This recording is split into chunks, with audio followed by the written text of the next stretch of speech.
আল্লাহ পাক এমনি এমনি খরচ করে দেন নাই। এটার যদি গুরুত্ব আল্লাহ পাক না দিতেন, হ্যাঁ, এটাকে সুন্নত বানায় দিতেন কিংবা নফল বানায় দিতেন, আল্লাহ পাক ফরজ কেন বানায় দিলেন? অবশ্যই এটার গুরুত্ব আল্লাহ তাআলার কাছে বেশি। কথা বলে ঠিক কিনা?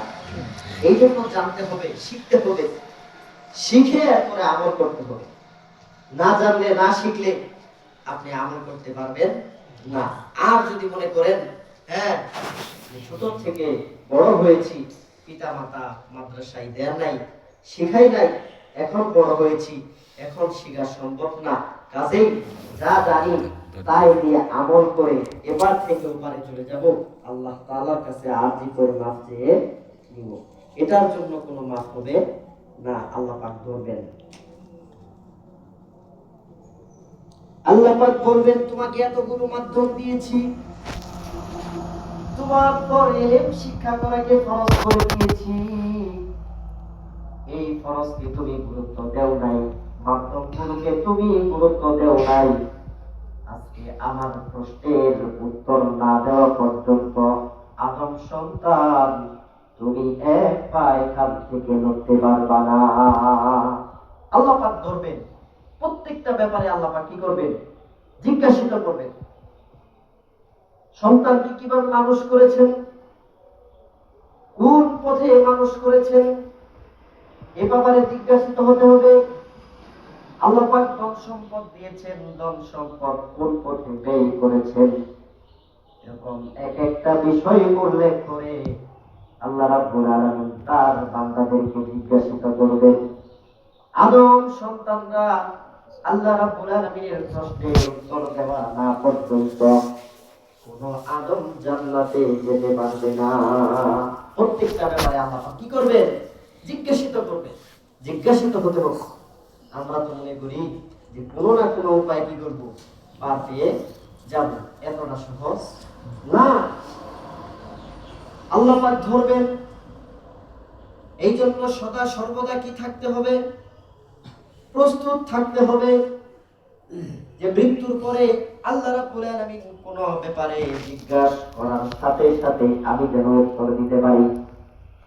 এই উত্তর দেওয়ার জন্য দুনিয়াতে আপনার আমার কি করতে হবে? আমল করতে হবে। আমল ছাড়া উপায় নাই। দুনিয়াতে সুখে শান্তিতে যদি বসবাস করতে চাই, টাকা ছাড়া যেমন কোনো গতি নাই, আখিরাতে সুখে শান্তিতে থাকার জন্য আমল ছাড়া কোনো গতি নাই। দুনিয়াতে সুখে শান্তিতে থাকতে হলে কিসের দরকার? টাকার দরকার।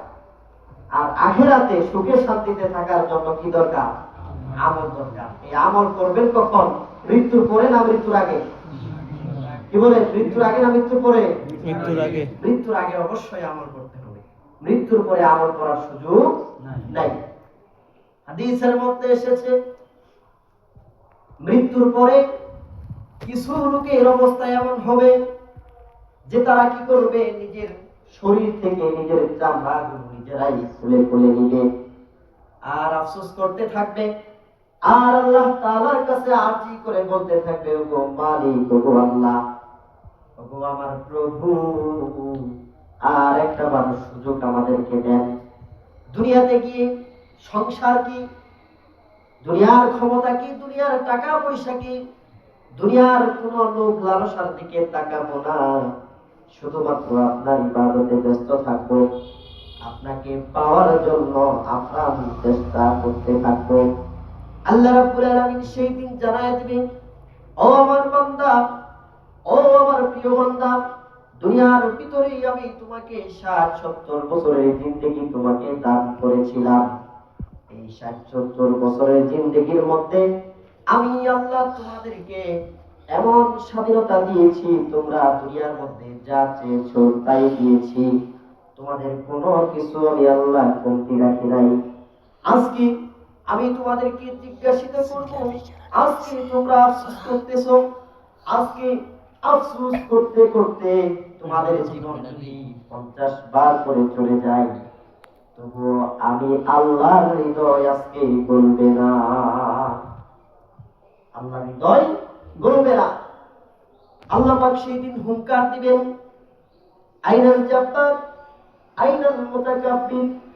আল্লাহ পাক হুঙ্কার দিয়ে বলবেন, দুনিয়ার রাজা বাদশারা কোথায়, দুনিয়ার ক্ষমতাশালীরা কোথায়? আল্লাহ পাকের হুঙ্কারে, তার এই গর্জনের কারণে তার সামনে কেউ মাথা তুলে তাকাতে পারবে না, কেউ মাথা তুলতে পারবে না। নবীরা পর্যন্ত ইয়া নাফসি করতে থাকবে। নিজের কি উপায় হবে, নিজেকে নিয়ে ব্যস্ত থাকবেন আল্লাহ পাকের এই হুঙ্কারে।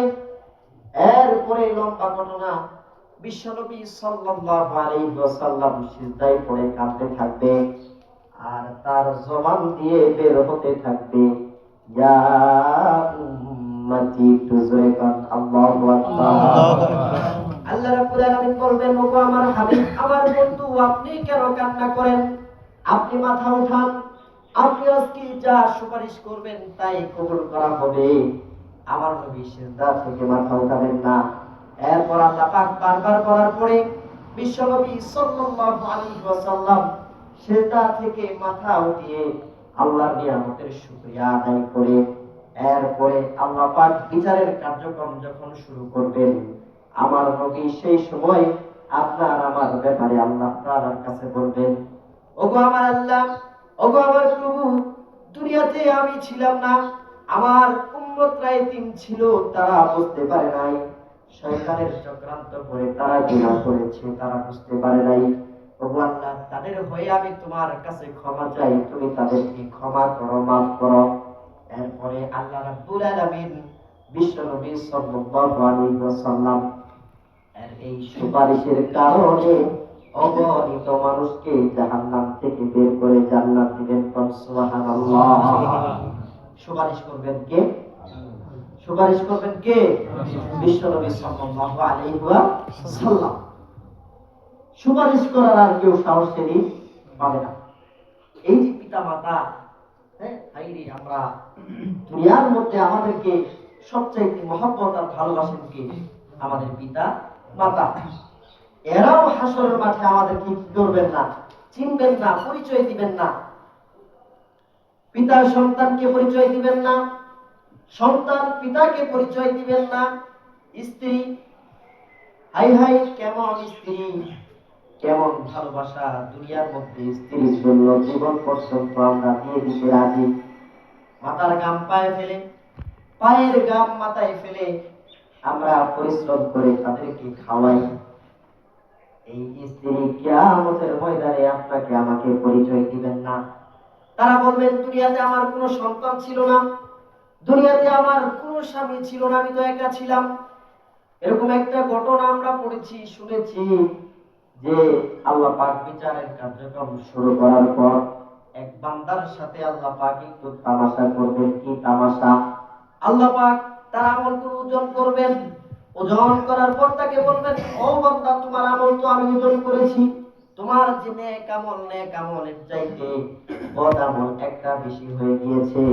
কাজেই একটা নেক আমল যদি তুমি এই হাসরের মাঠ থেকে জোগাড় করে আনতে পারো, তাহলে একটা আমলের কারণে আমি আল্লাহ তোমাকে মাফ করে জান্নাত দিয়ে দিব।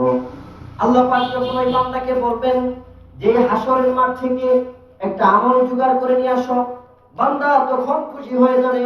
মাত্র একটা আমল, দুনিয়াতে আমার আত্মীয় স্বজনের অভাব ছিল না, আজকে একটা আমলের অভাব হবে না, না হতে পারে না। দৌড়ে চলে যাবে আত্মীয় স্বজনদের কাছে, গিয়ে বলবে যে আমার একটা আমলের ঘাটতি পড়েছে, একটা আমলের অভাব, একটা আমল আমাকে দিয়ে দেন।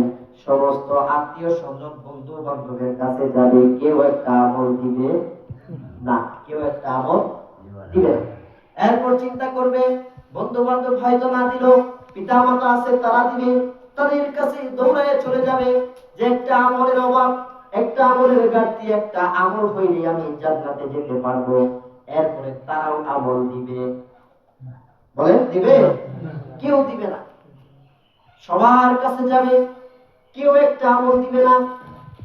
এরপরে বান্দা কি করবে? মনটা খারাপ করে যখন চলে আসবে আল্লাহ তাআলার কাছে, এমন সময় কোণা থেকে এক ব্যক্তি ডাক দিয়ে বলেন, ভাই, তোমাকে আমি দেখতেছি, লক্ষ্য করতেছি, অনেকক্ষণ যাবত তুমি শুধু দৌড়াইতাছো, কি ব্যাপার, তোমার কি হয়েছে? যখন দৌড়ায় চলে গেলে তখন তোমার মনটা খুশি খুশি ছিল, কিন্তু এখন যখন আসতেছো তোমার মনটা বেজার, কারণ কি? তখন সমস্ত ঘটনা ওই বান্দাকে খুলে বলবেন যে আমার একটা আমলের অভাব আছে, একটা আমলের ঘাটতি আছে, একটা আমল হলেই আমি জান্নাতে যেতে পারবো। একটা আমলের জন্য বন্ধুর কাছে গেলাম, বন্ধু দিল না। আত্মীয় স্বজনের কাছে গেলাম, তারাও দিল না। পিতা মাতার কাছে গেলাম, তারাও দিল না। কারো কাছে একটা আমল পাইলাম না। একটা আমল না পেয়ে আমি মনটা খারাপ করে চলে যাচ্ছি। তখন ওই বান্দা বলবে, ও বান্দা তুমি একটু দাঁড়াও, আমার কোনো নেক আমল নাই, তবে একটা আমল নেক আছে। এই একটা নেক আমল দিয়ে আমি তো জান্নাতে যেতে পারবো না। এই যে একটা নেক আমল তুমি নিয়ে নাও, আমার বদলে তুমি জান্নাতে চলে যাও। সুবহানাল্লাহ বলে। সুবহানাল্লাহ। যে আমার কোনো কি নাই, আমল নাই, শুধুমাত্র একটা আমলই আছে। এই এক আমল ওজন করলে এটা দিয়ে আমার জান্নাতে যাওয়া হবে সম্ভব না। কাজে কি করো, একটা আমল তুমি নিয়ে, যেহেতু তোমার একটা আমল সব, এই একটা আমল তুমি নিয়ে তুমি জান্নাতে চলে যাও। সুবহানাল্লাহ। সেই একটা আমল নিয়ে দৌড়ে চলে যাবে আল্লাহ রাব্বুল আলামিনের কাছে। আল্লাহ রাব্বুল আলামিনের কাছে গিয়ে বলবেন, আল্লাহ আমি তো একটা আমল পেয়েছি। আল্লাহ পাক বান্দাকে ডেকে বলবেন, ও বান্দা, এই হাসরের মাঠে আমার চাইতে কে এত বড় দয়ালু হয়ে গেল যে তোকে একটা আমল দিল? ওই বান্দাকে সহ আমার সম্মুখে হাজির কর। তখন ওই বান্দার কাছে গিয়ে বলবেন, ও ভাই, আল্লাহ পাক তোমাকে স্মরণ করেছেন, ডেকেছেন। আল্লাহ পাক ওই বান্দাকে ডেকে ডেকে বলবেন, ও বান্দারে, আজকে হাসরের মাঠে তুই কি আমার চাইতেও বড় দয়ালু হয়ে গিয়েছিস? একটা মাত্র আমল তুই দান করলি, বিনিময়ে আমি তাকে তোর সাথে জান্নাতে প্রবেশ করায় দিলাম।